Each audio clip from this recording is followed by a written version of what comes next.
Брат поэтессы Марии Сушковой и Александра Храповицкого, который работал статс-секретарем при Екатерине II, Михаил Васильевич Храповицкий был человеком своего времени. Он владел огромными землями, был добрым дарителем, строгим барином и радетелем крестьянским. В его ведении были деревни Саминец, Дюкино, Лайково, Мерлугино, Панышино, Санякова, Загорье, поля, луга, само озеро Письво с островами. Если нанести все это на современную карту, то это займет всю территорию Удомли и почти все земли вокруг озера Письво.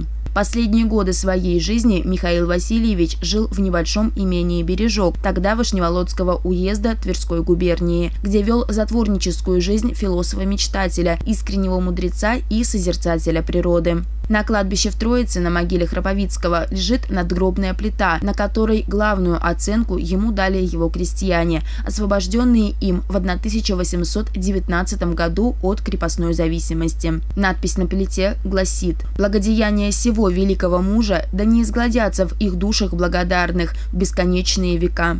25 июня 2018 года ученики Удомельской школы номер 5 в сопровождении своих преподавателей вышли в традиционный поход по достопримечательностям Удомельской земли. Тогда они собирались совершить путешествие вокруг озера Письво. Выбранный маршрут проходил через деревню Бережок к имению Храповицкого.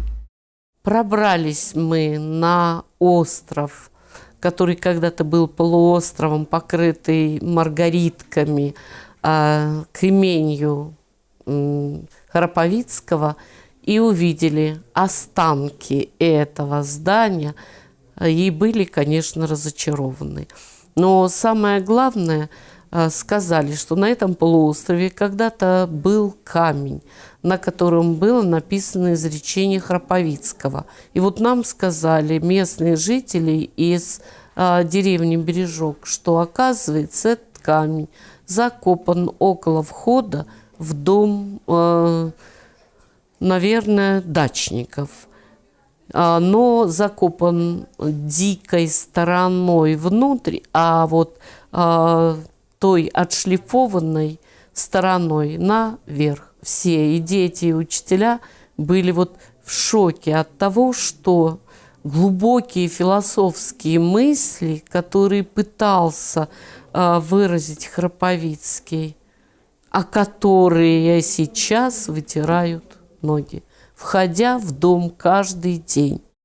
Нина Крестенина на Совете по туризму и краеведению рассказала об уникальной находке и о том, в каком состоянии этот камень находится сейчас. Ведь это частичка нашей истории, и непозволительно, чтобы по истории Удомли топтали ногами. Тогда возник вопрос, а действительно ли надпись на камне принадлежит поэту Михаилу Храповицкому. В журнале «Раут» 1852 года, который был найден удомельским краеведом Леонидом Константиновым, 60 страниц было посвящено поэту, в том числе и его автобиографии. В этом журнале было сказано: «Было у него еще любезное место для дум, дикий камень в глуши с надписью: «Гуляньем дух свой усладим, устав на камне посидим, пока нас движет жизни пламень, умрем, на нас положит камень».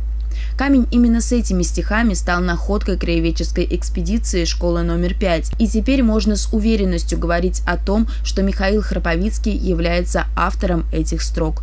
По всей вероятности, это было это четверостишье, которое он хотел, чтобы было выбито, точнее, этот камень лежал на его могиле. И после смерти Храповицкого именно этот камень и оказался на кладбище у Троицы. Ну, церковь тогда еще не была построена, а вот каким-то чудесным образом все знали, что он потом появился в Бережке. По какой причине? Потому что Храповицкому благодарные крестьяне положили плиту, собранную, точнее, воздвигнутую на средства освобожденных им крестьян. Храповицкий – отшельник, полузабытый, как теперь, к сожалению, пишут, поэт XVIII века, хотя на то время он был известен. А здесь лежит часть истории, и мы... Самое главное, что мы имеем возможность ее спасти и оставить память о Михаиле Васильевиче Храповицком, первом поэте Удомельского края, для современников и для будущих поколений. Камень со стихами Михаила Васильевича планируется доставить в то место, где он действительно достоин находиться, как памятник нашего культурного прошлого.